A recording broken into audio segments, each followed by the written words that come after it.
Hello my champions, কেমন আছো তোমরা সবাই?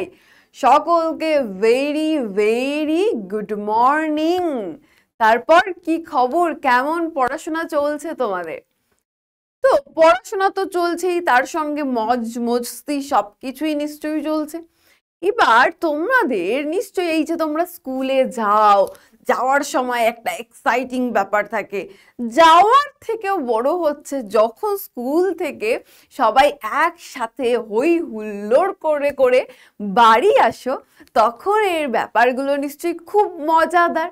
তার মানে এইগুলো হচ্ছে তোমাদের এখনকার প্রতিদিনের একরকম পার্ট। তো আজকে মাই ডিয়ার স্টুডেন্ট আমরা পড়তে চলেছি এই যে আমাদের অথর যখন এই যে তোমাদের মতন ছিল, তোমাদের মতন স্কুলে যেত, তখনকার একটা কাহিনী আজকে কিন্তু আমরা জানবো। এই যে তোমরা যাও স্কুলে, যাওয়ার সময় তোমাদের একটা কিরকম ভাবে তোমরা যাচ্ছ, আবার আসার সময় কিভাবে হই হুল্লোড় করতে করতে আসছো, এরকম নানান জিনিস তোমাদের জীবনের পার্ট।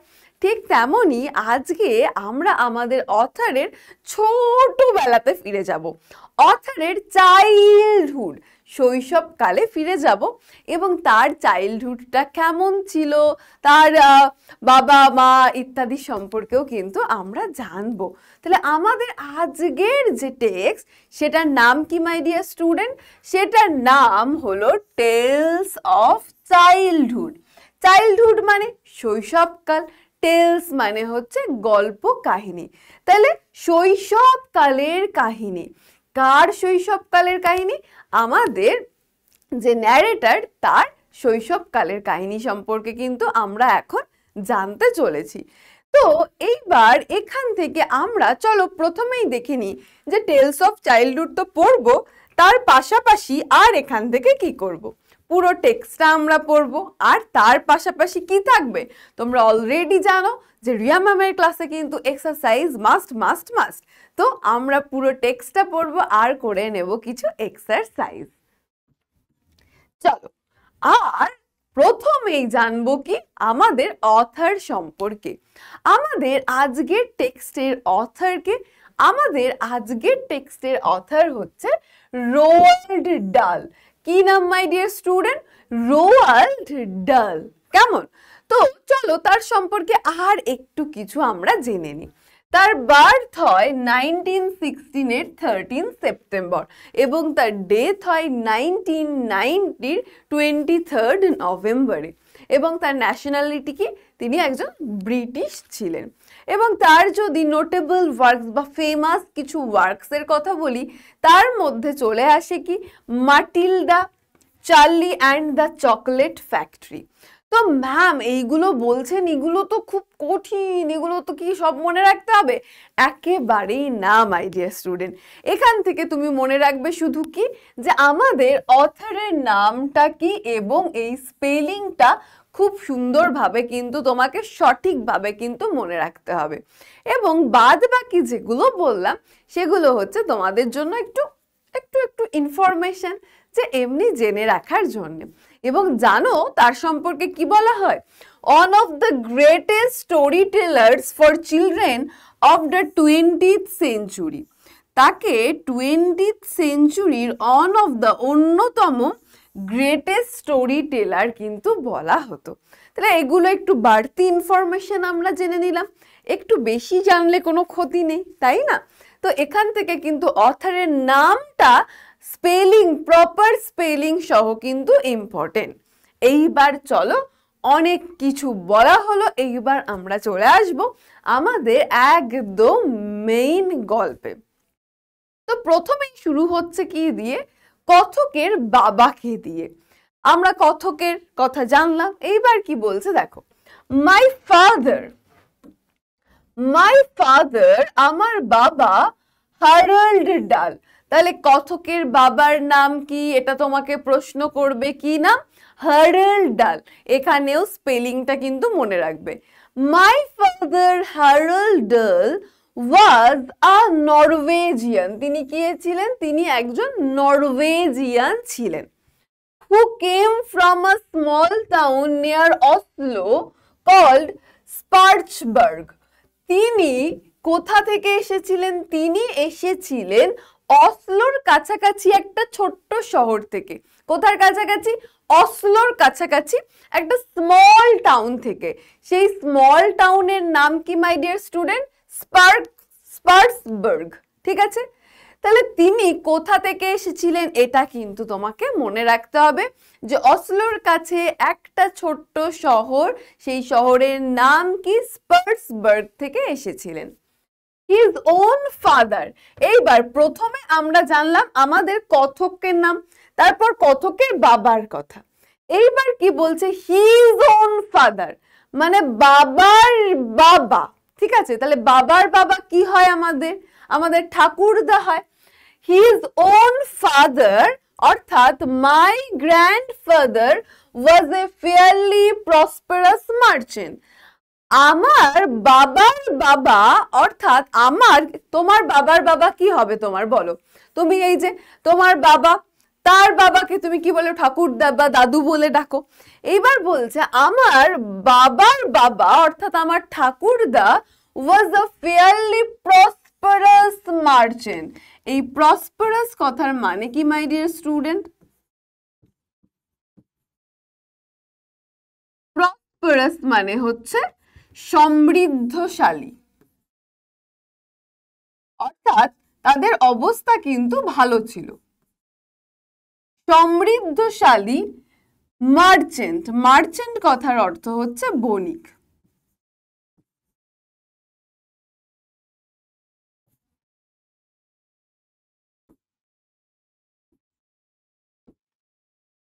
তিনি কে ছিলেন? তিনি একজন fairly prosperous merchant who owned a store in Spursburg and traded in just about everything from cheese to chickenware. অর্থাৎ এখানে বলা হচ্ছে কথকের বাবার বাবা তার ঠাকুরদা ছিলেন একজন বেশ ভালো সমৃদ্ধশালী কি যে একজন বণিক। ঠিক আছে, এবং তার কিসের ব্যবসা ছিল? তার ব্যবসার মধ্যে ইনক্লুড ছিল এভরিথিং, মানে চিজ থেকে শুরু করে মুরগি রাখার যে খাঁচা হয় সেই খাঁচার যে তার, অর্থাৎ সব কিছু কিন্তু অ্যাভেলেবল ছিল। তাহলে তিনি কি বলা হচ্ছে? চিজ থেকে চিকেন ওয়্যার, চিজ থেকে মুরগি রাখার খাঁচার যে তার হয় সেই সমস্ত কিছু কিন্তু তার এই ব্যবসার মধ্যে ইনক্লুড ছিল। My father had lost an arm when he was 14. এবার বলছে আমার বাবা যখন 14 বছর বয়সী ছিলেন তখন তিনি তার একটা হাত খোয়ান। তো এইটুকুর মধ্যে একবার তোমাদের কনফিউশন যাতে না হয় ক্লিয়ার করে দিই। আমরা জানলাম যে কথকের বাবা ছিলেন নরওয়েজিয়ান, রাইট? এবং তিনি এসেছিলেন অসলোর কাছের একটা ছোট্ট শহর স্পার্সবার্গ থেকে। তার বাবা ছিলেন একজন সমৃদ্ধশালী ব্যবসায়ী বা বণিক, এবং তার ব্যবসার মধ্যে কি চিজ থেকে চিকেন ওয়্যার অর্থাৎ সমস্ত কিছু কিন্তু ইনক্লুড ছিল। এইবার আমরা আবার ফেরত আসছি কোথায়? যে কথকের বাবার প্রতি। My father had lost an arm. আমার বাবা তার একটি হাত খুইয়েছিলেন। কখন? কত বছর বয়সে? যখন তার বয়স ছিল 14। but had become a successful ship broker. কিন্তু 14 বছর বয়সে, এই ছোট বয়সে আমার বাবা হাত খোয়ালেও তিনি কিন্তু একজন সফল শিপ ব্রোকার ছিলেন। শিপ ব্রোকার মানে কি?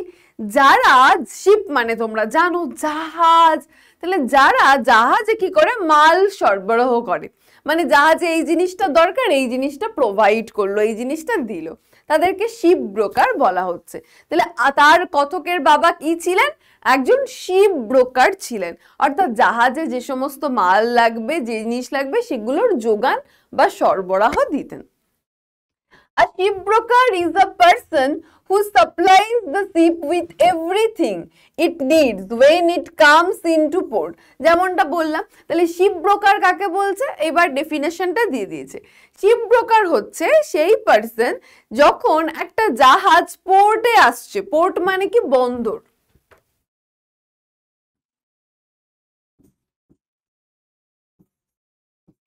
পোর্ট মানে বন্দর।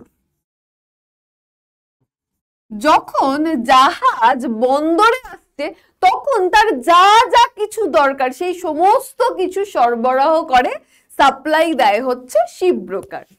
ফুয়েল, তার মধ্যে কি কি আছে? ফুয়েল অ্যান্ড ফুড, জ্বালানি, খাবার, রোপস দড়ি, পেইন্ট রং, সোপ সাবান, টাওয়েলস অর্থাৎ তোয়ালে, হ্যামার্স হাতুড়ি, and nails, পেরেক and thousands of other little items। তাহলে এইবার একজন শিপ ব্রোকার কি কি জিনিসের সরবরাহ দেয় তার কিন্তু একটা লম্বা লিস্ট কিন্তু আমরা পাচ্ছি, এবং সেই লম্বা লিস্টের পাশাপাশি আরো কি বলা হচ্ছে, শুধু এইগুলো নয়, এইরকম খুঁটিনাটি ছোটখাটো আরো thousands of other little items, এরকম আরো ছোটখাটো আরো অনেক জিনিস। তাহলে কি কি দেখো, এখানে ফুয়েল আমরা পাচ্ছি, ফুডের সাপ্লাই দেওয়া হয়, রোপ, পেইন্ট, সোপ, তোয়ালে, হ্যামার্স, পেরেক বা নেইলস, এইরকম ছোটখাটো সমস্ত জিনিস, মানে টুটকি নাটকি যা কিছু, এরকম আরো হাজার রকমের জিনিস কিন্তু সাপ্লাই দেওয়া হয়। অর্থাৎ এই সাপ্লাইটা কারা দেয়? শিপ ব্রোকাররা। এবং এখানে শিপ ব্রোকারকে আমাদের কথকের বাবা, যিনি 14 বছর বয়সে হাত খোয়ালেও একজন সাকসেসফুল কিন্তু শিপ ব্রোকার ছিলেন। A shipbroker is a kind of enormous shopkeeper. Enormous মানে বিশাল। তাহলে এই শিপ ব্রোকার হচ্ছে অ্যাকচুয়ালি আমরা বলতে পারি একজন বড় সড়ো শপকিপার, দোকানদার, ফর শিপস, জাহাজের জন্য। তাহলে তুমি যেরকম কিছু লাগলেই, একটা ক্যাডবেরি লাগলেই ছুট্টে চলে যাচ্ছ দোকানে, দিয়ে দোকান থেকে কিনে নিয়ে আসছো, রাইট? তাহলে বলা হচ্ছে এই শিপ ব্রোকাররাও হচ্ছে একরকম কি এনর্মাস, কিন্তু এনর্মাস শপকিপার, দোকানদারের মতন, যারা কিন্তু শিপে যা যা লাগবে সেই সমস্ত কিছুর যোগান দিচ্ছে। And by far the most important item he supplies to them is the fuel। এবং কি বলছে, এবং তিনি এই যে শিপে অনেক কিছু সাপ্লাই দিচ্ছে, এই যে দেখো তোমার রং থেকে শুরু করে, দড়ি থেকে শুরু করে, হাতুড়ি থেকে শুরু করে, পেরেক থেকে শুরু করে সমস্ত জিনিস, কিন্তু সব থেকে ইম্পর্টেন্ট যে জিনিসটা যেটা সাপ্লাই দিতেন এই শিপ ব্রোকার, সেই জিনিসটা কি, সেটা হচ্ছে ফুয়েল, সেটা হচ্ছে জ্বালানি।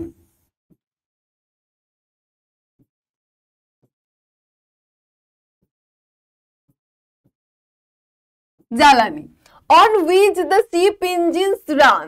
এবং এই জ্বালানিটাই ছিল সব থেকে ইম্পর্টেন্ট যে জিনিস, সেটা তারা সাপ্লাই করত, এবং এই জ্বালানির থ্রুতেই কিন্তু জাহাজটাকে চলতো। এবং সেই টাইমে, ইন দোজ ডে, সেই টাইমে অনলি কোল। তাহলে সেই টাইমে যে জ্বালানিটা জাহাজে ব্যবহার করা হতো, বা যে জ্বালানির মাধ্যমে জাহাজ চলতো মাই ডিয়ার স্টুডেন্ট, সেটা কি, সেটা হচ্ছে কোল। কোল মানে কয়লা, অর্থাৎ কয়লার সাপ্লাই দিত।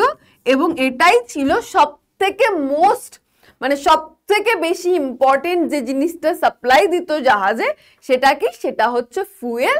এবং আগেকার দিনে কি জ্বালানি ব্যবহার করা হতো? কোল, কয়লা ব্যবহার করা হতো। He set up a shipbroking firm at Cardiff of South Wales। এবং তিনি কি করেন, আমার বাবা সাউথ ওয়েলস এর কার্ডিফে একটা, এই যে জিনিসগুলো তিনি সরবরাহ করবেন, সাপ্লাই করবেন, সেগুলোর কিন্তু একটা কোম্পানির মতন কিন্তু খুলে নেন। My father met my mother Sophie Magdalene Hesselberg during the summer of 1911। এইবার তিনি কি বলছেন, তিনি বলছেন আমার বাবার সাথে আমার মায়ের দেখা হয় বা মায়ের পরিচয় হয় কবে? 1911 এর গরমকালে। এবং তার মায়ের নাম কি? তার মায়ের নাম হচ্ছে সোফি ম্যাগডালেন হেসেলবার্গ। তাহলে কথকের বাবার নাম আমরা জেনেছি, কথকের মায়ের নামও কিন্তু আমরা এখানে জেনে নিলাম। তাহলে তার বাবা মার কবে সাক্ষাৎ হয়? 1911 এর গরমকালে।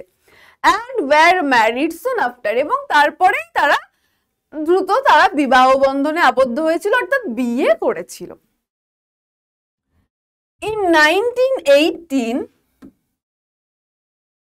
when I was 2, দেখো কথক বলছে 1918 তার 2 বছর, রাইট? তাহলে তার জন্ম কবে হয়েছিল বলো?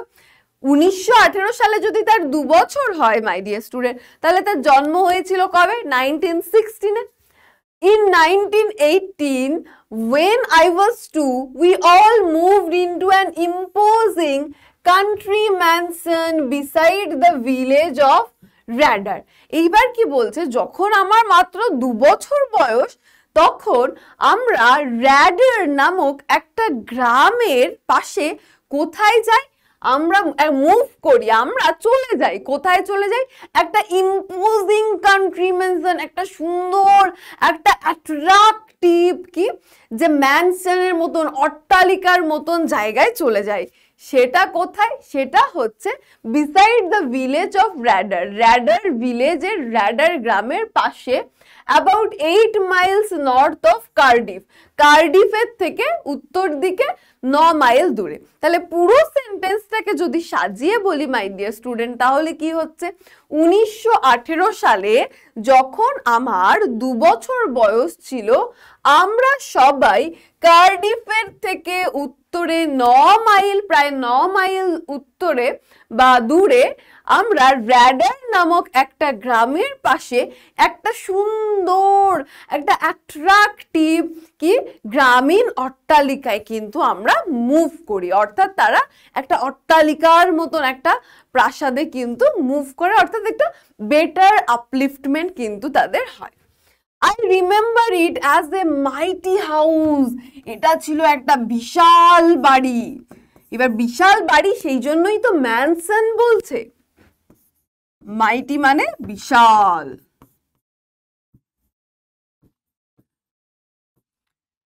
I remember it as a mighty house with turrets. Turrets মানে হচ্ছে গম্বুজ। TURRETS। টারেটস মানে গম্বুজ। With turrets on its roof and with majestic lawns. Lawns মানে হচ্ছে ঘাসে ঢাকা জমি। And terraces all around it. আগে তোমাদের এইগুলোর ওয়ার্ড মিনিংটা লিখে দিই, তারপর পুরো মানেটা বলে দিচ্ছি।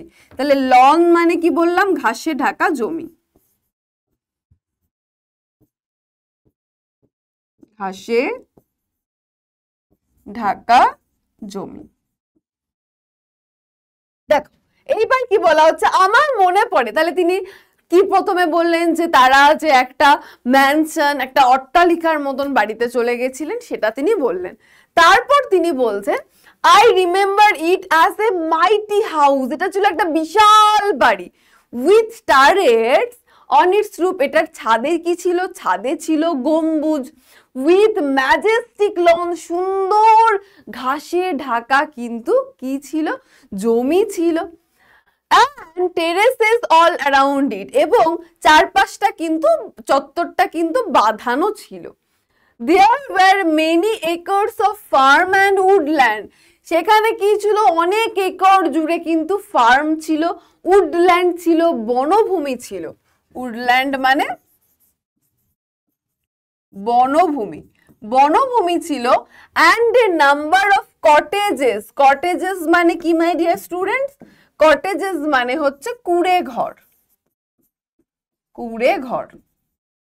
এবং স্টাফদের জন্য কিন্তু কি ছিল? অনেক কুঁড়ে ঘর ছিল। তাহলে আমরা এইখানে জানলাম যে তারা একটা মাইটি হাউস বা যেটাকে ভিলেজ মেনশন বলা হচ্ছে সেখানে মুভ করেছিল, এবং সেখানে বাড়িটার বর্ণনা কিন্তু আমরা পেয়ে গেলাম। এইবার চলো এরপরে কি আছে দেখি। Very soon, খুব তাড়াতাড়ি, the meadows were full of milking cows and the sties were full of pigs and the chicken run was full of chickens. এখানে তিনটে জিনিসের কথা বলা হচ্ছে। ফার্স্টে কি দেখো বলছে মিডোজ। মিডোজ গুলো মানে যেটা শূন্য যে জমি, ফাঁকা যে জমিগুলো রয়েছে, সেই জমিটা were full of milking cows, দুধ দেওয়া গরুতে ভরে উঠলো। অ্যান্ড দ্য স্টাইজ, স্টাই মানে কি? শূকরের ঘর।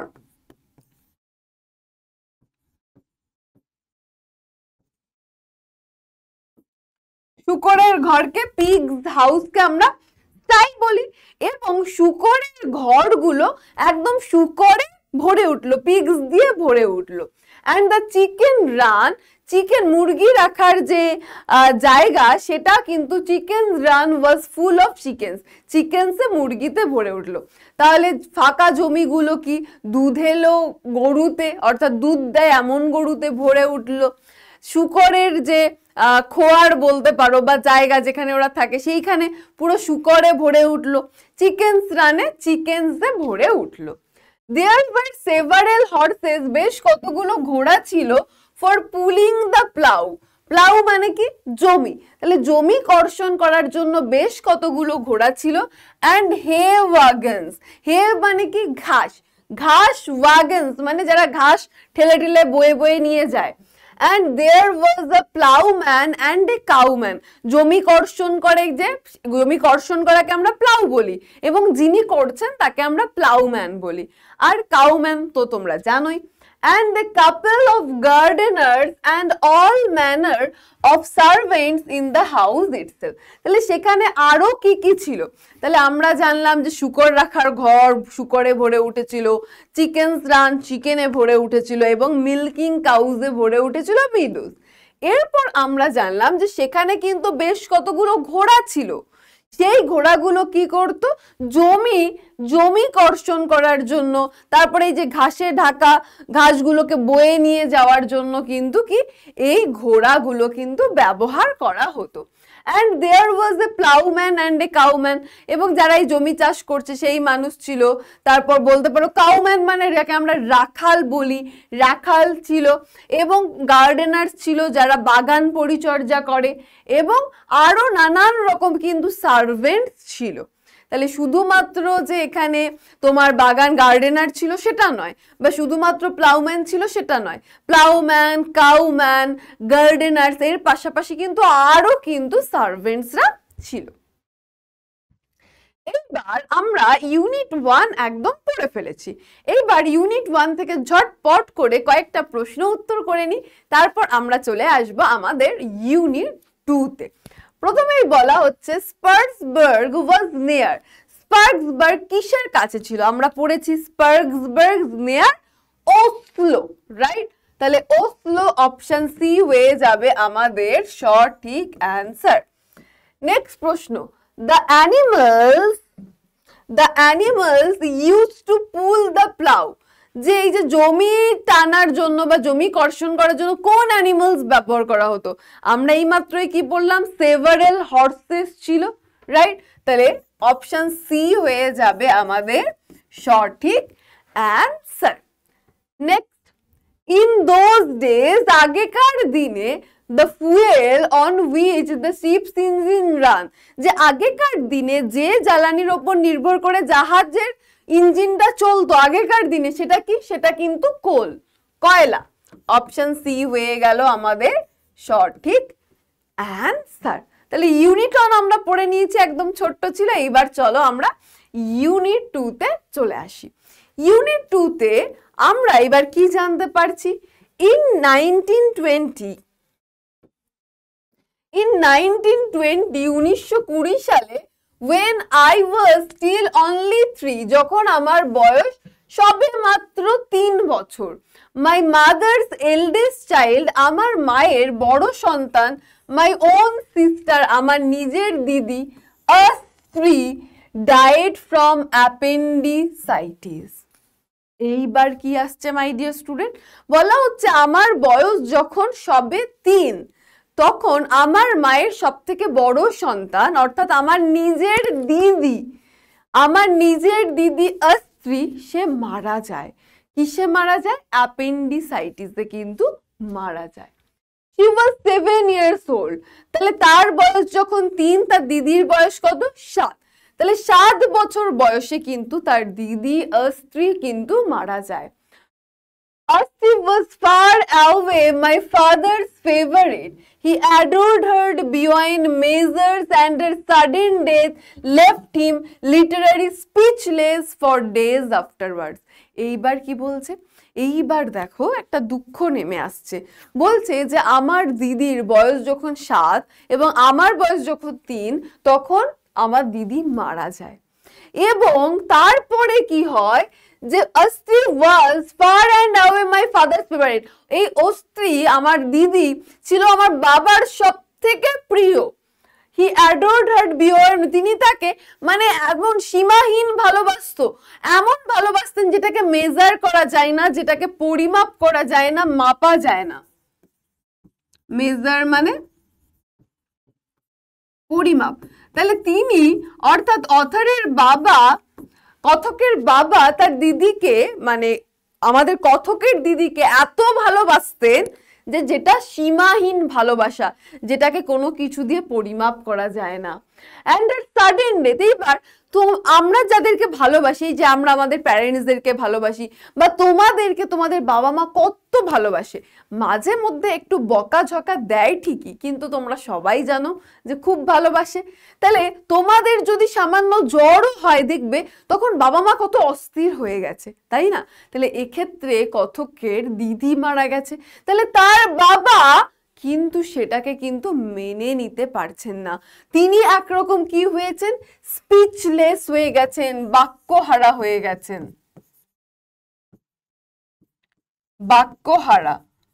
ফর ডেজ আফটারওয়ার্ডস, তার দিদির মৃত্যুর পরে তার বাবা যেন কথা হারিয়ে ফেললেন, অর্থাৎ এই দুঃখে এই শোকে তার কিন্তু যেন কথা হারিয়ে গেল। He was so overwhelmed with grief. Grief মানে হচ্ছে my dear student দুঃখ। He was so overwhelmed with grief that when he himself went down pneumonia, এটা কিন্তু পিউনোমোনিয়া কেউ বলবে না, এটা হচ্ছে নিউমোনিয়া। এই পিটা হচ্ছে এখানে সাইলেন্ট, এটার প্রোনাউন্সিয়েশন বা উচ্চারণ হবে না।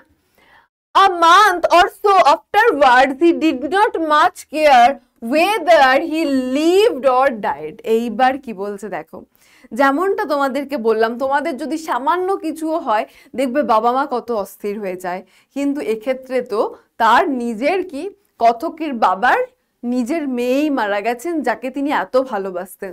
তো এই যে দিদি যে মারা গেলেন, তারপরে বাবার কি অবস্থা হয়?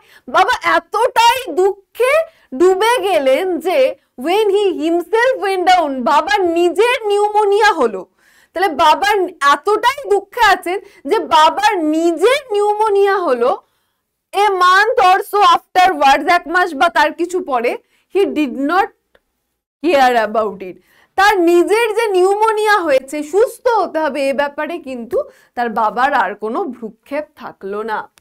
তিনি কি বাঁচবেন মরবেন এই ব্যাপারে, মানে এই যে আমার নিউমোনিয়া রোগ হয়েছে, মানে তার বাবা এতটাই দুঃখে ডুবে গেলেন যে তার নিজের যে একটা রোগ হয়েছে, তিনি বাঁচবেন বা মরবেন বা এই কোনো কিছু ভাবনার মধ্যে কিন্তু তিনি ছিলেন না।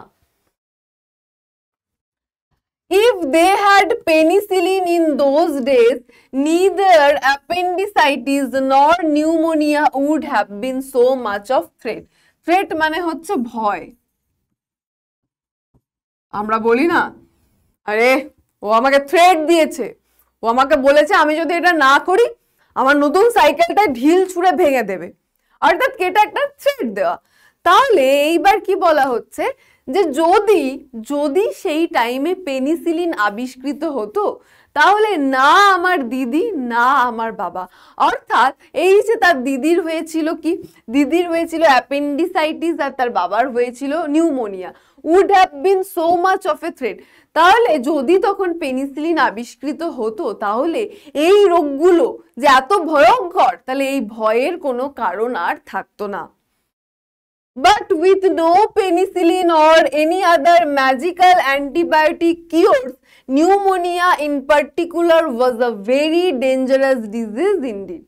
কিন্তু যেহেতু যে টাইমের কথা আমরা পড়ছি সেই টাইমে পেনিসিলিন আবিষ্কৃত হয়নি বা অন্য কোনো কি ম্যাজিক্যাল অ্যান্টিবায়োটিক, অ্যান্টিবায়োটিক মানে কি অ্যান্টিবায়োটিক হচ্ছে কোনো কিছু জীবাণু প্রতিরোধের ওষুধ। দেখবে জ্বর যখন আমরা সিম্পল ওষুধ খেয়ে কমে না, তখন কিন্তু আমরা অ্যান্টিবায়োটিক খাই, অর্থাৎ কোনো রোগের জীবাণুকে প্রতিরোধ করার ওষুধ। তাহলে যদি এবার কথক বলছেন যে আমার দিদি এভাবে মারা গেলেন, আমার বাবার এই অবস্থা, বাবার নিউমোনিয়া হয়েছিল, যদি সেই টাইমে পেনিসিলিন আবিষ্কৃত হতো তাহলে এই যে তোমার নিউমোনিয়া, অ্যাপেন্ডিসাইটিস এই রোগগুলো তাহলে আর এত ভয়ের কারণ থাকতো না। But with no penicillin or any other magical antibiotic cures, pneumonia is particular. কিন্তু সেই টাইমে যেহেতু না পেনিসিলিন ছিল, না অন্য কোনো রোগ প্রতিরোধ জীবাণু প্রতিরোধকারী ওষুধ ছিল, তাহলে এইগুলো যেহেতু ছিল না, তাই নিউমোনিয়াটা কিন্তু ছিল একটা ভয়ঙ্কর ব্যাধি বা ভয়ঙ্কর রোগ। যদি অর্থাৎ কোনো রোগের যদি ওষুধ থাকে তাহলে কি সেই রোগটার অত ভয়ঙ্কর থাকে না। এই যে ক্যান্সার এত ভীতিপ্রদ কেন? কারণ ক্যান্সারের এখনো পর্যন্ত সঠিক ট্রিটমেন্ট আমরা এখনো পর্যন্ত আবিষ্কার করতে পারিনি বলতে পারো। সেই কারণে কিন্তু যে রোগের ওষুধ আছে, যে আমি জানি এই রোগ হলে এই ওষুধ খেলে আমি ঠিক হয়ে যাব, তাহলে সেই রোগ কি আর অতটা ভয়ের কারণ থাকে না। তাহলে আমাদের অথারও কিন্তু সেই কথাই বলল, যেহেতু এই যে পেনিসিলিন বা অন্যান্য জীবাণু প্রতিরোধকারী ওষুধ সেই টাইমে ছিল না, তাই নিউমোনিয়ার মতন রোগ কিন্তু সেই টাইমে একটা সিরিয়াস, একটা অত্যন্ত গুরুত্বপূর্ণ ভয়ঙ্কর ডিজিজের মধ্যে পড়তো। The patient had to fight to survive. Survive মানে হচ্ছে বেঁচে থাকা।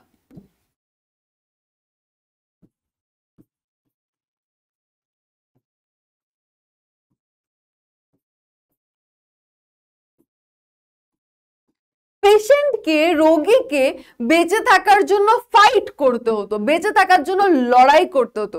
অর্থাৎ তোমার রোগ হয়েছে, সেই টাইমে তুমি যদি মনের দিক থেকেও ভেঙে পড়ো, আমার রোগ হয়েছে, আমার আর বাঁচবো না, এইরকম করলে হবে না। তাহলে এই টাইমে পেশেন্টকে কিন্তু কি করতে হয়? ফাইট করতে হয়, লড়াই করতে হয় বেঁচে থাকার জন্যে। My father refuse to fight. কিন্তু আমার বাবা এই যে রোগের বিরুদ্ধে একটা লড়াই, সেই লড়াইটা করতে রিফিউজ করেছিল, প্রত্যাখ্যান করেছিল। অর্থাৎ তিনি নিজের মেয়ের শোকে এতটাই বিভোর হয়ে গেছিলেন, এতটাই কাতর হয়ে গেছিলেন যে তার নিজের রোগ হয়েছে, তাকে বাঁচতে হবে, এই কোনো কিছু চিন্তা আর তার ছিল না। তিনি এতটাই দুঃখ পেয়েছিলেন, এতটাই শকড হয়ে গেছিলেন যে তিনি আর এই যে তার নিজের একটা বড় রোগ হয়েছে, তাকে বাঁচতে হবে, সেই লড়াইটা লড়তে তিনি কিন্তু রিফিউজ করেন, অর্থাৎ সেই লড়াইয়ের প্রতি তার খেয়াল ছিল না। He was thinking, I am quite sure, আমি নিশ্চিত আমার বাবা নিশ্চয়ই, কেন তার রোগ হয়েছে, কেন তিনি লড়াই করলেন না? কারণ আমি নিশ্চিত আমার বাবা নিশ্চয়ই এইটাই ভাবছিলেন, of his beloved daughter, তিনি নিশ্চয়ই তার ভালোবাসার কন্যা মেয়ের কথা ভাবছিলেন। And he was wanting to join her in heaven. Heaven মানে স্বর্গ। অর্থাৎ কেন কথকের বাবা এই নিউমোনিয়ার বিরুদ্ধে লড়াই করতে রাজি হন না? অর্থাৎ একটা ওষুধ খেতে হবে বা একটা মনের জোর যে না আমাকে সুস্থ হয়ে উঠতেই হবে, এই ফাইটের কথা বলা হচ্ছে। এইটা কোনো ঢিসুম ফাইট নয়। তাহলে কেন তার বাবা এই ফাইট করতে ব্যর্থ হন বা রিফিউজ করেন? তিনি বলছেন আমি নিশ্চিত তিনি নিশ্চয়ই আমার দিদির কথা ভাবছিলেন, অর্থাৎ তার মেয়ের কথা ভাবছিলেন, এবং ভাবছিলেন যে তিনি এইভাবে যদি তিনি ফাইট ব্যাক না করেন তাহলে হয়তো হিভেনে গিয়ে, স্বর্গে গিয়ে মেয়ের সঙ্গে দেখা হবে। অর্থাৎ তারও যদি মৃত্যু হয় তাহলে মৃত্যুর পরে হয়তো তিনি তার মেয়ের কাছে দেখা করতে পারবেন বা মেয়ের কাছে চলে যাবেন। He was 57 years old. তার বয়স ছিল তখন কত? 57 বছর। My mother now lost a daughter and a husband all in space of a few weeks. তাহলে কয়েক কয়েক সপ্তাহের মধ্যেই দেখো এইবার তিনি অর্থাৎ তার কতকের বাবারও কিন্তু মৃত্যু হলো নিউমোনিয়ায়। তাহলে তার দিদির মৃত্যুর পরে তার বাবা প্রচন্ড ভাবে ভেঙে পড়ে এবং তার আর কোনো কিছুর হুঁশ থাকলো না। তার নিজের যে নিউমোনিয়া হয়েছে, এরকম একটা ব্যাধি হয়েছে, তাকে যে সুস্থ হতে হবে এই চিন্তা তার ছিল না। হয়তো মনে মনে তিনি চাইছিলেন মৃত্যুর মাধ্যমে যে তার মেয়ের সঙ্গে দেখা হবে, এবং তার মৃত্যু হলো। অর্থাৎ এইবার তার মায়ের কথা ভাবো, তার মা একদিকে নিজের সন্তানকে হারিয়েছে সেই কষ্ট, তার কয়েক সপ্তাহ পরেই আবার নিজের হাজবেন্ডকেও হারালেন। তাহলে মায়ের কষ্টটার কথা ভাবো যে তিনি কতটা কষ্ট পেলেন। Here she was suddenly having to face all alone the very gravest problem and responsibilities. তাহলে হঠাৎ করে মায়ের ওপর কি চলে এলো? প্রচুর গুরুতর দায়িত্ব চলে এলো, ইম্পর্টেন্ট, মোস্ট ইম্পর্টেন্ট দায়িত্ব চলে এলো। অর্থাৎ বাবা নেই। তাহলে বাবা মা আমরা দেখেছি দুজন মিলে আমাদেরকে কি করে? বড় করে তোলে, আমাদেরকে গাইড করে। বাবা যতটা পারে ততটা করেন, মা তারপরে তার করেন, বা মা যতটা পারে করেন, তারপরে বাকিটা বাবা করেন। অর্থাৎ বাবা মা মিলেই কিন্তু আমাদেরকে একটা সুন্দর ভবিষ্যৎ, একটা সুন্দর বর্তমান দেন। তাহলে হঠাৎ করে একদিকে তার মা নিজের মেয়েকে হারিয়েছেন সেই কষ্ট, আবার তার কিছুদিনের মধ্যেই, কয়েক সপ্তাহের মধ্যে নিজের স্বামীকে হারালেন। তাহলে সব দায়িত্ব তার একার ওপর এসে পড়লো। She had 5 children, তার ছিল 5 জন সন্তান। অর্থাৎ তাদের কতজন ভাই বোন ছিলেন? 5 জন। To look after, দেখাশোনা করার জন্য। অর্থাৎ তার দিদি যে মারা গেছে, দিদিকে বাদ দিয়েও আরো কতজন সন্তান রয়েছে? তার 5 জন। অর্থাৎ তার মায়ের তখনও 5 জন, তার বাবা মারা গেছে। এই রকম পরিস্থিতিতে তার মা একা হয়ে গেছেন, এবং তাকে, তিনি শুধু একা নন, তাকে তার 5 জন সন্তানের দায়িত্বও তো তার রয়েছে। She sold the big house and moved to a smaller one a few miles away in Landau. দেখো, তাহলে বাবা যখন ছিলেন তারা একটা সুন্দর ম্যানসনের মতন বাড়ি কিনেছিলেন, কিন্তু আজ যখন বাবা চলে গেছেন, মায়ের একার উপর এত বড় দায়িত্ব এবং 5 জন সন্তানের দায়িত্ব, তখন মা কি করলেন? মা কিন্তু সেই বড় বাড়ি বিক্রি করে দিলেন, এবং সেই বড় বাড়ি বিক্রি করে একটা স্মলার ওয়ান, একটা ছোট একটা বাড়িতে চলে এলেন, ফিউ মাইলস অ্যাওয়ে ইন ল্যান্ডাফে। It was called Cumberland Lodge. এবং এই যে ছোট যে বাড়িটায় চলে এলেন, সেটার নাম কি? সেটার নাম হচ্ছে Cumberland Lodge. and was nothing more than a pleasant medium size suburban villa. suburban মানে শহরতলি।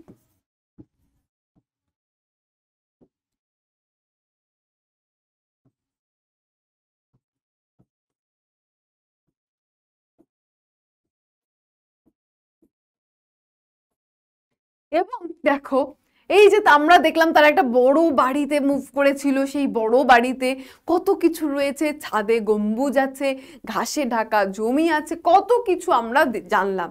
কিন্তু এইবার দেখো, বাবার মৃত্যুর পরে মা শিফট করেছেন কোথায়? একটা ছোট্ট বাড়িতে, এবং যেটা ছিল শহরতলির একটা মাঝারি সাইজের মোটামুটি ঠিকঠাক একটা বাড়ি। So it was in Llandaff 2 years later, তারপরে এই ল্যান্ডাফে 2 বছর পরে, I was 6 years old, যখন আমার বয়স 6 বছর হলো, I went to my first school, আমি প্রথম বিদ্যালয়ে গেলাম। তাহলে প্রশ্ন হবে, কত বছর বয়সে প্রথম বিদ্যালয়ে গেছিলেন? 6 years, 6 বছর বয়সে। এবং কোথাকার বিদ্যালয়ে গেছিলেন? এই যে ল্যান্ডাফ, যেখানে তারা শিফট করলেন, বড় বাড়ি ছেড়ে ছোট বাড়িতে শিফট করলেন, সেই ল্যান্ডাফেই কিন্তু একটা স্কুলে কিন্তু গেলেন।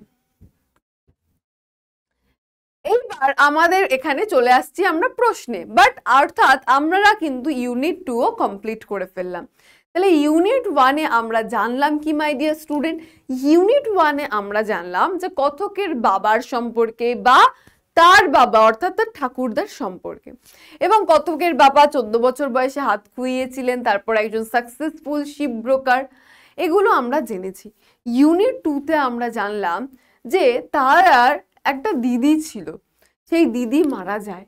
এবং তার দিদি মারা যাওয়ার পর তার বাবা প্রচণ্ডভাবে দুঃখে বিভোর হয়ে যান এবং তার নিজেরও নিউমোনিয়া রোগ হয় এবং সেই নিউমোনিয়া রোগের মাধ্যমে তিনি কিন্তু মারা যান।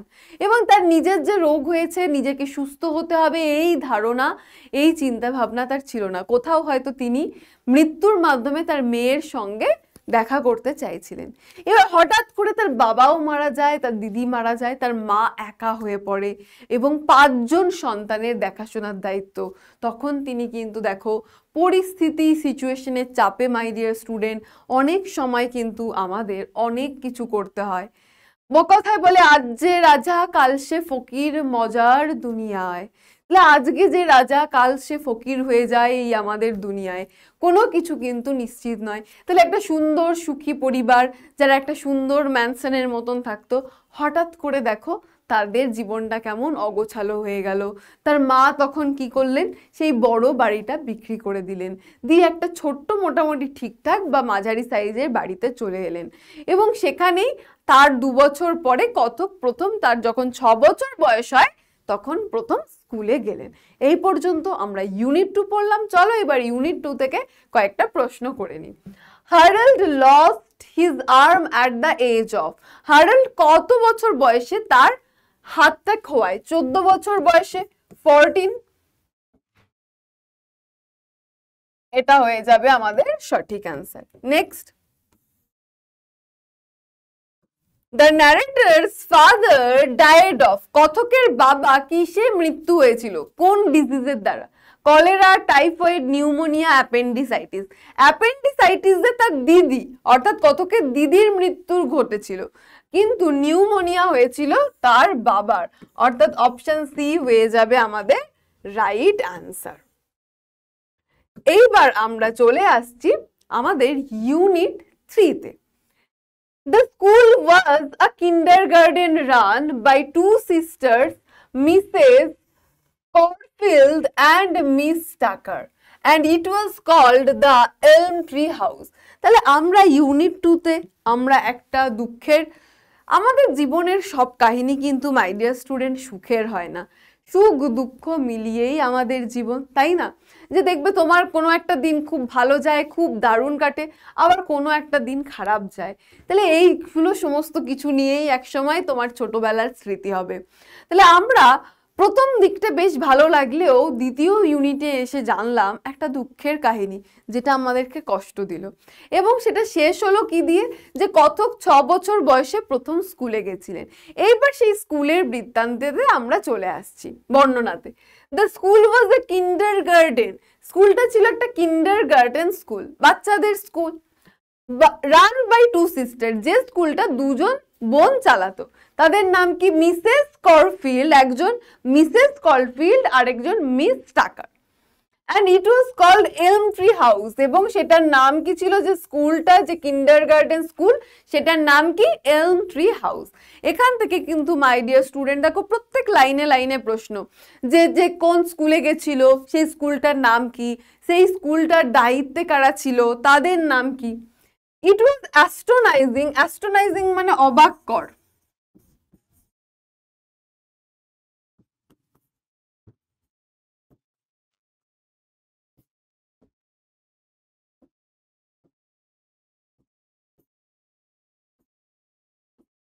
অবাক কর।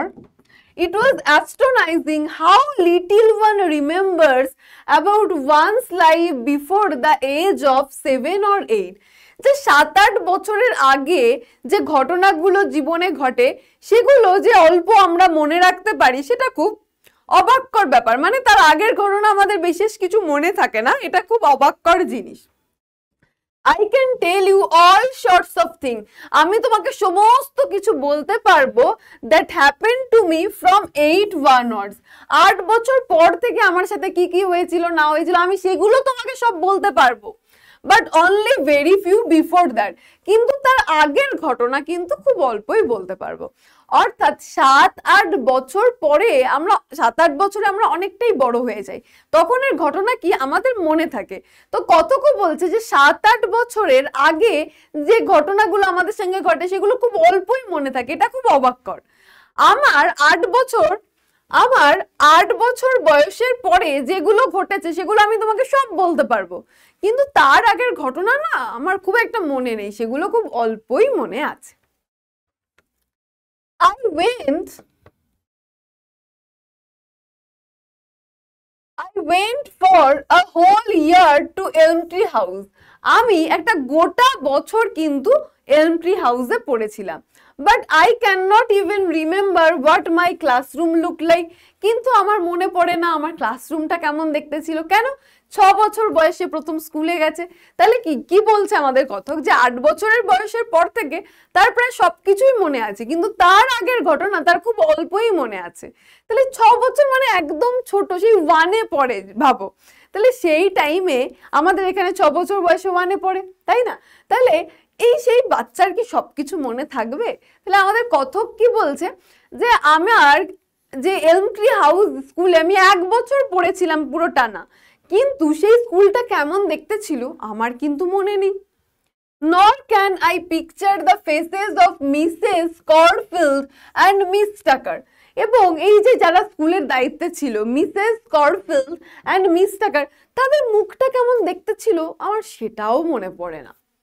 Although I am sure they were sweet and smiling, কিন্তু আমি এইটুকু নিশ্চিত যে তারা কিন্তু বেশ মিষ্টি ছিল এবং হাসি খুশি ছিল।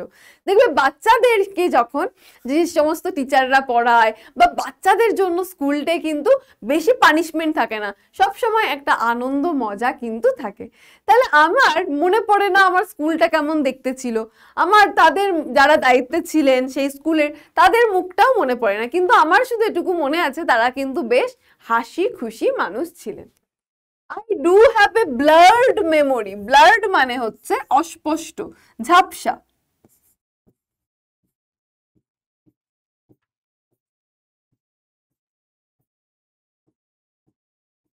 ঝাপসা মানে যেটা আমার পুরোপুরি মনে নেই, হালকা হালকা হালকা হালকা মনে আছে। দেখবে রাতে স্বপ্ন দেখলে সকালে উঠে পুরো স্বপ্নটা কিন্তু মনে থাকে না, সেটা একটু ঝাপসা ঝাপসা মনে থাকে। তাহলে ঠিক সেরকমই বলছেন, মেমোরি মানে স্মৃতি।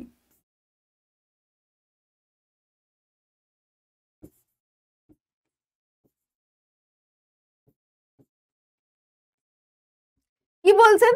I do have a blurred memory of sitting on stairs. আমার একটা ঝাপসা ঝাপসা একটা কথা মনে পড়ছে, সেটা কি, যে আমি একদিন স্টেয়ার্সে বসেছিলাম, সিঁড়িতে বসেছিলাম, and trying over and over again to tie on of my shoelaces, but that is all that comes back to me at this distance of the school itself. এইবার কথক কি বলছেন? কথক আমাদের প্রথমেই বললো যে 8 বছরের পরের ঘটনা তার মোটামুটি সবই মনে আছে, কিন্তু তার আগের ঘটনা কিন্তু তার খুব অল্পই মনে আছে। এইবার তিনি বলছেন যে আমার মনে নেই আমার স্কুলটা কেমন ছিল, আমার মনে নেই স্কুলের যারা দায়িত্বে ছিলেন মিসেস তোমার মিসেস টাকার, সরি মিস টাকার এবং মিসেস করফিল্ড, তাদের মুখ আমার মনে নেই, কিন্তু আমার একটা ঝাপসা হালকা হালকা মনে পড়ছে যে আমি একবার না সিঁড়িতে বসেছিলাম, সিঁড়িতে বসে শুলেস, জুতোর লেস বাঁধার খুব চেষ্টা করছিলাম। But that is all that comes back to me at this distance of the school itself. এই যে এত বছর হয়ে গেছে স্কুল সম্পর্কে, কিন্তু আমার এই স্মৃতিটাই কিন্তু মনে আছে বা মনে পড়ছে এইগুলোই। On the other hand, আর কি মনে পড়ছে? I can remember very clearly the journeys I made to and from the school because they were so tremendously exciting. এইবার দেখো কি বলছে, বলছে আমার স্কুলের ঘটনা আমার অতটা তো মনে নেই, কেমন স্কুলটা ছিল সেগুলো ভালো মনে নেই, কিন্তু আমার যেটা ভালো করে মনে আছে, সেই ভালো করে মনে আছে জিনিসটা কি, ভেরি ক্লিয়ারলি তার মনে আছে, the জার্নিজ I made to and from the school. এই যে স্কুলে যাওয়ার সময় যে জার্নিটা করতাম বা স্কুল থেকে ফেরার সময় যে জার্নিটা হতো, সেটা আমার খুব ভালো মনে আছে। কেন? কারণ সেটা খুব এক্সাইটিং, রোমাঞ্চকর ছিল। গ্রেট এক্সাইটমেন্ট, এক্সাইটমেন্ট মানে উত্তেজনা, প্রচন্ড উত্তেজনা। Great excitement is probably, probably মানে সম্ভবত,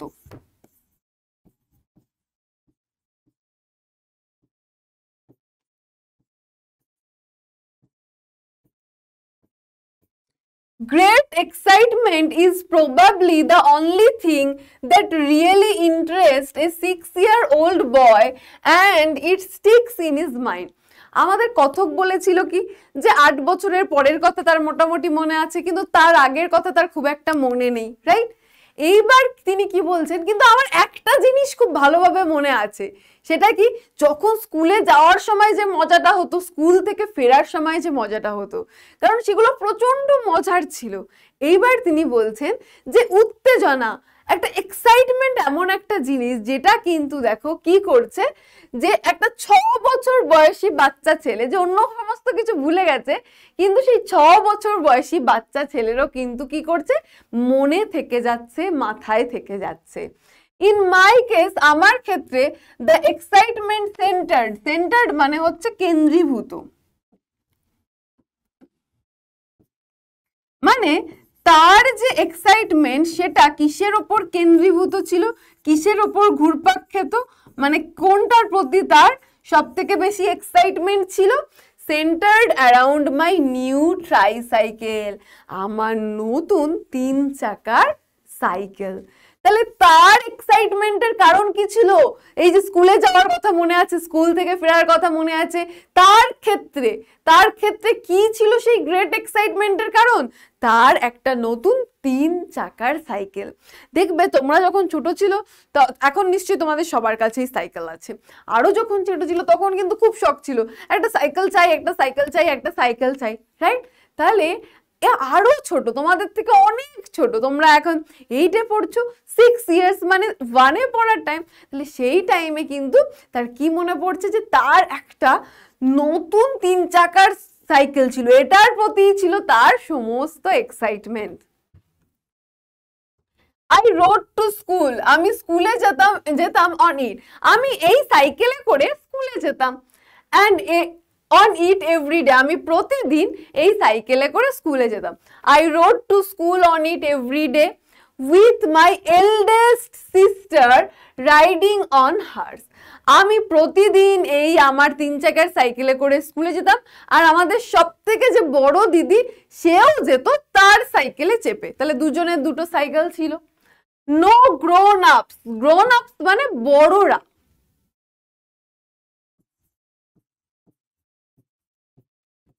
গ্রোন আপস মানে বড়রা বা গুরুজনরা। No grown-ups came with us and I can remember oh so vividly মানে প্রচন্ড ভাবে, ভালোভাবে,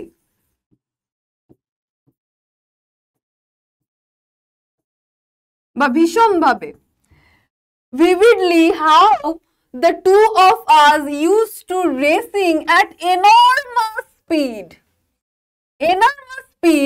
down the middle of the road, and then most glorious of all, when we came to a corner we would lean মানে হচ্ছে ঝুঁকে যাওয়া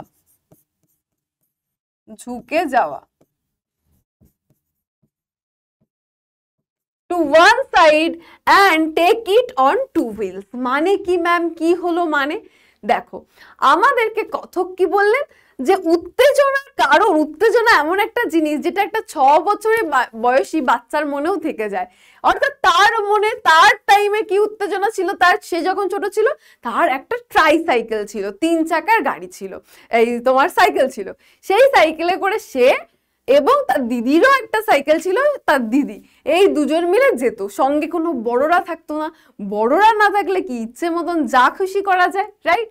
তাহলে তারা কিন্তু এটাতে করে স্কুল যেত। অ্যান্ড তিনি কি বলছেন, I can remember so vividly, আমার ভীষণ ভাবে মানে একদম ভালোভাবে স্পষ্টভাবে মনে আছে, দ্যাট আমরা কি করতাম, enormous speeds down in the middle of the road, আমরা রাস্তায় প্রচন্ড স্পিডে কিন্তু এই সাইকেল চালিয়ে যেতাম, যেহেতু বড়রা কেউ থাকতো না তাই বকাঝকা করারও কেউ নেই, তাহলে তারা কিন্তু প্রচুর স্পিডে সাইকেল চালিয়ে রাস্তার মাঝে যেত।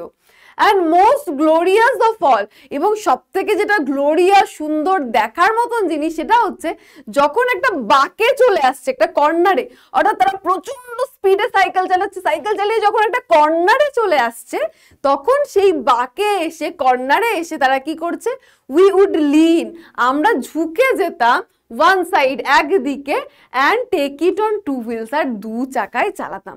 মানে তোমরা নিশ্চয়ই রেসিং কার দেখেছো, এই রেসিং বাইকগুলো দেখেছো। তাহলে তারা কি করতো, যেহেতু বড়রা থাকতো না, প্রচুর স্পিডে যাচ্ছে, স্পিডে চালিয়ে যখন একটা বাঁকে কর্নারে আসছে তখন কিন্তু এরকম তারা কিন্তু ঝুঁকে পড়তো এবং দু চাকায় কিন্তু তখন সাইকেলটা চালাতো। এইটা ছিল তাদের কাছে সব থেকে সুন্দর মেমোরি, বা এটা ছিল তাদের সব থেকে পছন্দের। অল দিস, এই সমস্ত কিছু, you must realise was the good old days when the sight of a motor car on the street was an event. তাহলে কথক কিন্তু এখন অনেক বড় হয়ে গেছেন, সেই জন্যই কিন্তু তিনি তার ছোটবেলার কথা মনে করছেন। এবং তিনি সেক্ষেত্রে মনে করতে গিয়ে প্রথমে তার দাদুর কথা, বাবার কথা বললেন, তারা বাড়ি কিনেছিলেন সে কথা আমাদের জানালেন, তারপর তার দিদির মৃত্যু, তার দিদির মৃত্যুতে তার বাবা কেমনভাবে ভেঙে পড়েন এবং তার মৃত্যু, তারপর মা কিভাবে সেই বড় বাড়ি বিক্রি করে দেয়, এবং তারপর তার প্রথম স্কুলে যাওয়া, এবং দিদির সঙ্গে এই যে যখন স্কুলে যেত তখন কি এক্সাইটমেন্ট হতো, আবার ফেরার সময় এক্সাইটমেন্ট হতো, এই যে সাইকেলে করে কোনায় এসে এরকম হিরো হিরোইনদের মতন, ঠিক আছে, তারা এই যে খেলাধুলা করতো, এই সমস্ত কিছু আমাদের কথক বললেন। কিন্তু এখন তিনি বড় হয়ে গেছেন এবং তিনি কি বলছেন, অল দিস, এই যা কিছু বলা হলো তোমরা নিশ্চয়ই বুঝতে পারছো, এইগুলোই ছিল শৈশবকালের ভালো স্মৃতি। তাহলে স্মৃতি আমাদের দু রকমের থাকে, ভালো খারাপ সব রকমেরই। কিন্তু যত আমরা বড় হই তত এই যে ছোটবেলায় কি করেছি, স্কুলে কি করেছি, এগুলো আমাদের মনে পড়ে। তোমরা এখন ছোট, এখন বুঝবে না, এখন তোমাদের মনে হবে বড় হয়ে গেলে এটা করতে পারতাম, সেটা করতে পারতাম। কিন্তু না, যখন সত্যিকারের বড় হয়ে যাবে তখন মনে হবে ওই ছোটবেলাতেই ভালো ছিলাম, ওই স্কুলে যেতাম, ওটাই ভালো ছিল। তাহলে কথক কি বলছেন, যে এইগুলোই ছিল সেই আমার পুরনো দিনের ভালো দিন। when the sight, কেন এই সেই ভালো দিনে কি ছিল, sight of a motor car on the street was an event, যে রাস্তায় যদি একটা মোটর গাড়ি দেখা যেত, মোটর কার, সেটা একটা দারুণ ব্যাপার, মানে দেখার মতন ব্যাপার, আলোচনার মতন ব্যাপার। and it was quite safe for teeny children to go to tricycling and whooping their way to school in the center of the highway. এইবার আসছে মোস্ট ইম্পর্টেন্ট কথা। এবং কি বলছে, সেই পুরোনো দিনে কি ছিল, এই যে তারা ট্রাইসাইকেলে করে, সাইকেল এরকম প্রচন্ড স্পিডে করে যাচ্ছে, ছোট ছোট বাচ্চারা তারা হই হই হই হই, হুপিং মানে হই হই করা, যেরকম স্কুল থেকে ফেরার সময় তোমরা অনেক মজা করতে করতে ফেরো, হুপিং মানে হই হই করা। বলছে তার তিনি যখন ছোট ছিলেন সেই টাইমে যদি একটা মোটর কার রাস্তায় দেখা যেত, মানে সেটা বিশাল একটা ব্যাপার, আরে একটা মোটর কার বেরিয়েছে। যেরকম এই প্রথম যখন বন্দে ভারত চললো তখন সবার মধ্যে একটা এক্সাইটমেন্ট ছিল না, যে আরে বন্দে ভারত দেখতে হবে, বন্দে ভারত ট্রেন দেখতে হবে, দেখবে লোকজনরা শুধু শুধু স্টেশনে চলে যাচ্ছিল। তাহলে এই টাইমে কথক যখন বলছে তার শৈশবকালের কথা, তিনি যখন খেলতেন এই যে ট্রাইসাইকেল নিয়ে খেলতেন, সেই টাইমে কিন্তু একটা মোটর কার রাস্তায় দেখা একটা বিশাল বড় ব্যাপার ছিল। এবং এখন দেখো রাস্তায় কি এই যে ছোট ছোট বাচ্চারা সাইকেল নিয়ে এরকম প্রচন্ড স্পিডে যেতে পারবে না, ধাক্কা খেয়ে যাবে, কোনো বিপদ ঘটবে। কিন্তু তিনি বলছেন এই যে তারা প্রচন্ড স্পিডে গাড়ি চালাতো, মানে সাইকেল চালাতো, তিনি কি বলছেন, তখন কিন্তু ছোট ছোট বাচ্চারা, টিনি চিলড্রেনরা এই যে ট্রাইসাইক্লিং করতো, হই হই ঝই ঝই করতো, এটা কিন্তু সেফ ছিল। অর্থাৎ তখন কিন্তু এত গাড়ি ঘোড়ার প্রচলন ছিল না, এত মানে এখন তো সাইকেল নিয়ে বাচ্চারা কি বেরোতেই পারবে না, তাই না, ভয়ের ব্যাপার, কিন্তু তখন কিন্তু এটা সেফ ছিল। So much then for my memories of kindergarten 62 years ago. এইবার তিনি কি বলছেন, যে so much then for my memories of kindergarten 62 years ago. তাহলে এই যে 62 years ago অর্থাৎ 62 বছর আগে কিন্ডারগার্টেনের এই ছিল আমার স্মৃতি। তাহলে কথকের এখন বয়স হয়ে গেছে, কথক এখন কি বলছেন, যে 62 years ago যখন আমি কিন্ডারগার্টেনে ছিলাম তখন এই স্মৃতিগুলো, এই কথাগুলোই আমার এখন মনে আছে। ইটস নট মাচ, খুব একটা বেশি কিছু মনে নেই, but it's all there is left. এই যা কিছু মনে আছে এইগুলোই আছে। অর্থাৎ আমরা যখন বড় হই শৈশবকালের সব কথা আমাদের মনে থাকে না, একটু বড় হয়ে যাওয়ার পর অধিকাংশ ঘটনাই মনে থাকে ঠিকই, কিন্তু একদম ছোটবেলার ঘটনা খুব একটা মনে থাকে না। তাহলে কথকও কিন্তু আজ অনেক বড় হয়ে গেছেন এবং 62 ইয়ার্স এগো যখন তিনি কিন্ডার গার্ডেনে সেই স্কুলে পড়তেন, সেই স্কুলের এই ঘটনাগুলোই তার মনে আছে, আর বিশেষ কিছু মনে নেই। সো মাই ডিয়ার স্টুডেন্ট, এখানেই কমপ্লিট হলো আমাদের আজকের টেলস অফ চাইল্ডহুড টেক্সট। এটা একটা ছোট্ট টেক্সট ছিল, এটা আমরা পড়ে নিলাম। তাহলে কি কি পড়লাম একটু ছোট্ট করে তোমাদেরকে আরেকবার বলে দিই। তো এই গল্প থেকে আমরা যেটা জানতে পারি সেটা হচ্ছে, যদিও তোমরা এখনো ছোট, এখন তোমাদের মনে হয় ইস দাদা দিদিরা এটা করতে পারছে, আমরা করতে পারছি না, বড় হয়ে গেলে এটা করতে পারবো। কিন্তু যখন বড় হবে তখন এই দিনগুলোই মিস করবে। এই যে এখন খেলতে যেতে পারো, এক সময় আসবে তখন কিন্তু আর খেলাধুলারও সময় পাবে না, টিভি দেখারও সময় পাবে না। যাই হোক, তো আমরা পড়লাম যে আমাদের কথকের শৈশবকালের কাহিনী, তার ঝাপসা ঝাপসা যে কথাগুলো মনে আছে, কখনো ভালো স্মৃতি, কখনো এক্সাইটিং, আবার কখনো দুঃখ। স্মৃতি আমাদের ভালো মন্দ সব কিছু মিলিয়েই হয় কি আমাদের স্মৃতি, আমাদের স্মৃতি, মেমোরি, সমস্ত কিছু। তাহলে কথক একদিকে তার বাবার সম্পর্কে জানালেন, তার দাদুর সম্পর্কে জানালেন, তার মা আর বাবার কখন দেখা হয়েছিল, তারপর তাদের বিবাহ হয়, তার বয়স কত ছিল যখন তারা মুভ করে, এবং তারা একটা বিরাট সুন্দর অট্টালিকায় সুখে বাস করছিল। কিন্তু তারপরেই তার দিদির কি হয়, মৃত্যু হয়। তার দিদির মৃত্যুতে তার বাবা প্রচণ্ডভাবে ভেঙে পড়ে, এবং ভেঙে পড়েন এতটাই যে তার নিজের আর বাঁচার ইচ্ছে থাকে না, তিনি নিউমোনিয়া রোগে মারা যান। তারপর তার মার একার ওপর এই যে 5 জন সন্তান এর দায়িত্ব প্লাস সমস্ত কিছুর দায়ভার তার মায়ের ওপর চলে আসে। তার মা সেই বাড়িটা বিক্রি করে দেয় এবং মোটামুটি একটা মাঝারি সাইজের বাড়িতে শিফট করে, এবং সেখানেই কিন্তু আমাদের কথক প্রথম স্কুলে যান।